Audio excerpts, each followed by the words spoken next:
ട്രിച്ചി രാംജി നഗർ പതിറ്റാണ്ടുകളായി കൊള്ള കുലത്തൊഴിലാക്കിയവരുടെ സങ്കേതം. കൊള്ള സംഘങ്ങൾക്ക് പ്രത്യേക ആചാരങ്ങളും വിശ്വാസങ്ങളും.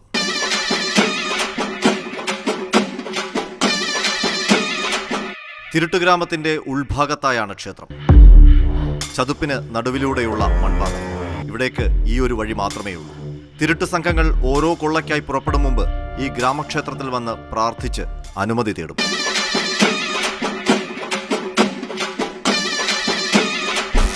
പൂജാരി നൽകുന്നത് കുങ്കുമമാണെങ്കിൽ കൊള്ളയ്ക്ക് ദൈവം അനുമതി നൽകിയെന്നാണ് വിശ്വാസം. ഭസ്മമാണെങ്കിൽ അനുമതിയില്ല. പദ്ധതിയിട്ടത് എത്ര വലിയ കൊള്ളയ്ക്കാണെങ്കിലും ദൈവത്തിന്റെ അനുമതി ലഭിച്ചില്ലെങ്കിൽ അത് അവിടെ ഉപേക്ഷിക്കും.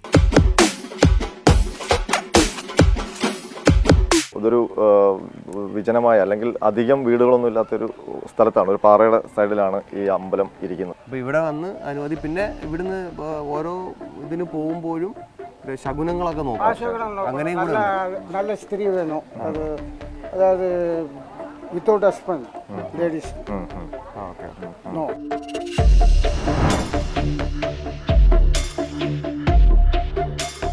കൊള്ളമുതലിൽ ഒരു പങ്ക് ക്ഷേത്രത്തിനു കൂടിയുള്ളതാണ്. ഈ ക്ഷേത്രത്തിൽ സമുദായ ആചാരങ്ങളാണ് പിൻപറ്റുന്നത്. ഈ ഉത്സവ സമയത്ത് നൂറുകണക്കിന് ആടുകളെ ബലി കൊടുക്കുന്ന ചടങ്ങുണ്ടെന്നാണ് പറയുന്നത്. അപ്പോൾ അങ്ങനെയൊക്കെയുള്ള വലിയ ഉത്സവങ്ങൾ നടക്കുന്ന സ്ഥലമാണ്. ഇതിന്റെ പിന്നിലാണ് ഈ ആടിനെ വെട്ടുന്ന സ്ഥലം.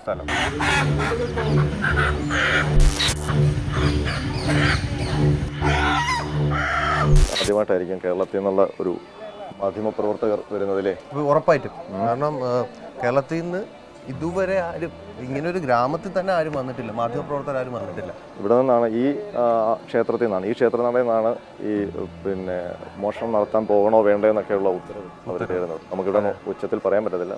അടുത്ത് നിൽക്കുന്നവരെ കേട്ട് കഴിഞ്ഞാൽ വലിയ പ്രശ്നമാവും. നമുക്കിവിടെ നിന്ന് പുറത്തിറങ്ങാൻ പറ്റത്തില്ല. எதுவாக இருந்தாலும் ஆனால் கோயிலில் போய் சாமி கும்பிடுவேன். சாமி கும்பிட்டு உத்தரவு கேட்பேன். இந்த தொழிலுக்கு நான் போகும்போது முத கிளம்பும் போது உத்தரவு கேட்டேன். உத்தரவு கொடுத்துச்சு, போனேன். നെല്ലൈമുരുകനും ബിജുവിനും ഹരികൃഷ്ണനുമൊപ്പം ആർ അനന്തകൃഷ്ണൻ, മാതൃഭൂമി ന്യൂസ്.